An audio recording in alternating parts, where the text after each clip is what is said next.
سوال کا خلاصہ یہ ہے کہ شادی شدہ آدمی ہیں، بچے بھی ہیں، بیوی جب میکے جاتی ہے تو تنہا ہو جاتے ہیں، تنہائی میں پھر ان سے گناہ سرزد ہوتے ہیں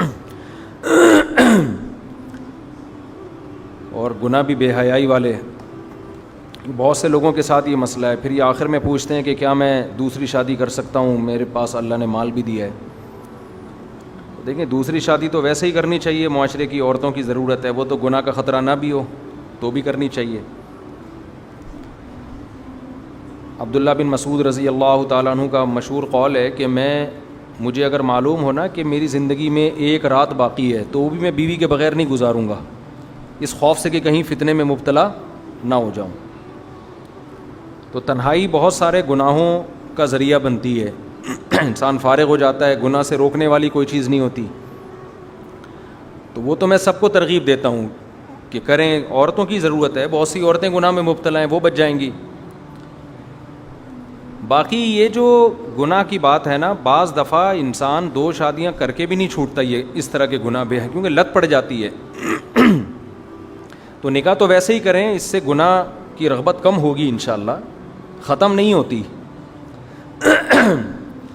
کیونکہ جب ایک دفعہ عادت پڑ گئی گناہ کرنے کی، بار بار یوز ٹو ہو جاتا ہے، اب باڈی کی ریکوائرمنٹ بن جاتی ہے، وہ نہیں کرے گا دماغ ڈسٹرب ہوگا، جسم بے چین ہوگا۔ اس کا طریقہ یہ ہے کہ کوئی ایسا نسخہ استعمال کرے جس سے گناہ کی آہستہ آہستہ عادت چھوٹ جائے۔ تو اپنے لیے کوئی سزا متعین کریں۔ سب سے پہلی بات یہ کہ آپ کو پتہ ہے کہ تنہائی میں یہ کام ہوتا ہے، تو تنہا نہ چھوڑیں خود کو۔ گھر والے گھر پہ نہیں ہیں، دوستوں کی محفل میں بیٹھ جائیں، کوئی نیک لوگوں سے دوستی رکھ لیں، ان کے ساتھ کہیں باہر گھومنے پھرنے چلے جائیں، شب جمعہ چلے جائیں بیان سننے کے لیے۔ رات پھر اکیلے گھر پہ نہ گزاریں، کسی ریلیٹو کو بلا لیں۔ دوسری بات یہ کہ عام طور پر یہ جو بے حیائی والے گناہ یہ رات کے وقت ہوتے ہیں، انسان سے جلدی سونے کا معمول بنا لے آدمی۔ جلدی سونے کا طریقہ یہ ہے کہ آپ کتاب رکھیں بستر پہ، کوئی دلچسپ کتاب ہو، اس کا مطالعہ کرتے کرتے سو جائیں۔ آپ بستر پہ لیٹے اور سوئے نہیں تو آہستہ آہستہ انسان کو شیطانی خیالات آنا شروع ہوتے ہیں۔